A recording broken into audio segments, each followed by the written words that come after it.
அன்பியும் YouTube இல்லந்தோறும் இறைசாட்சி உள்ளந்தோறும் மகிழ்ச்சி. ஒன்றிணைந்து செபிக்க சிந்திப்பதற்கான விலைமதிப்பற்ற வாய்ப்பு.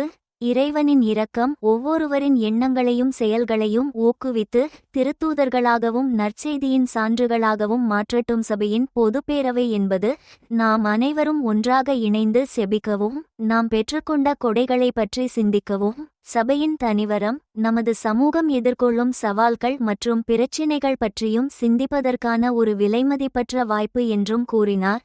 திருத்தந்தை 14ஆம் லியோ செப்டம்பர் 15 திங்களன்று உரோமில் உள்ள அகுஸ்தீனியானும் என்னுமிடத்தில் அச்சபையினரின் பொதுப்பேரவையில் பங்கேற்கும் உறுப்பினர்களை சந்தித்து உரையாற்றியபோது இவ்வாறு கூறிய திருத்தந்தை 14ஆம் லியோ அவர்கள் புனித அகுஸ்தீன் சபையின் புதிய சபைத் தலைவருக்கு தனது வாழ்த்துக்களையும் தெரிவித்தார்.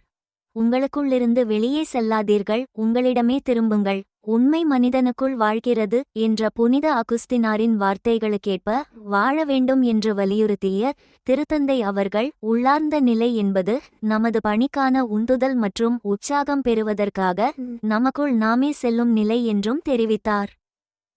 அழைத்தல் மற்றும் தொடக்க உருவாக்கம், இறையியல் கல்வி மற்றும் உள்ளார்ந்த உருவாக்கம், குழுவாழ்வு மற்றும் மறைத்தூதுப்பணிகள் ஆகியவற்றில் கவனம் செலுத்தி வாழ வலியுறுத்திய திருத்தந்தை அவர்கள் 1533ஆம் ஆண்டு முதலில் அகுஸ்தினார் சபையினர் உலகமெங்கும் மறைபணியாற்ற துவங்கினர் என்றும் எடுத்துரைத்தார். உடன்பிறந்த உணர்வின் மகிழ்ச்சியிலும் ஆவியின் ஆலோசனைகளை பெறுவதற்கு திறந்த இதயங்களுடனும் பொதுப்பேரவையின் பணியை தொடர்வதற்கு அச்சபையாரை வாழ்த்திய திருத்தந்தை அவர்கள் இறைவனின் இரக்கம் ஒவ்வொருவரின் எண்ணங்களையும் செயல்களையும் ஊக்குவித்து திருத்தூதர்களாகவும் நற்செய்தியின் சான்றுகளாகவும் மாற்றட்டும் என்றும் கூறினார். இறையழைத்தல் மற்றும் உருவாக்கம் என்பது முன்பே நிறுவப்பட்ட யதார்த்தங்கள் அல்ல, அவை ஒரு நபரின் முழு வரலாற்றையும் உள்ளடக்கிய ஒரு ஆன்மீக வியத்தகு செயல் என்றும் இது முதன்மையாக கடவுளுடனான அன்பின் வியத்தகு செயல் என்றும் தெரிவித்தார்.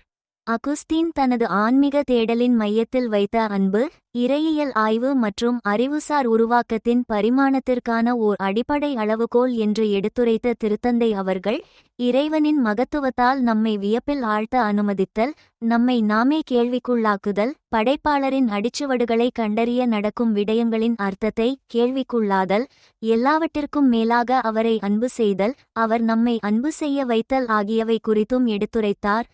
நமது சமூக வாழ்க்கை, மறைத்தூதுப்பணி செயல்பாடு போன்றவற்றை முழுமையாக வாழவும், நமது பொருள்கள், மனித மற்றும் ஆன்மீக கொடைகளை பகிர்ந்து கொள்ளவும் விரும்பினால் இறை இரக்கத்தின் விவரிக்க முடியாத கொடையை நாம் கவனிக்க வேண்டும் என்றும் கூறினார் திருத்தந்தை.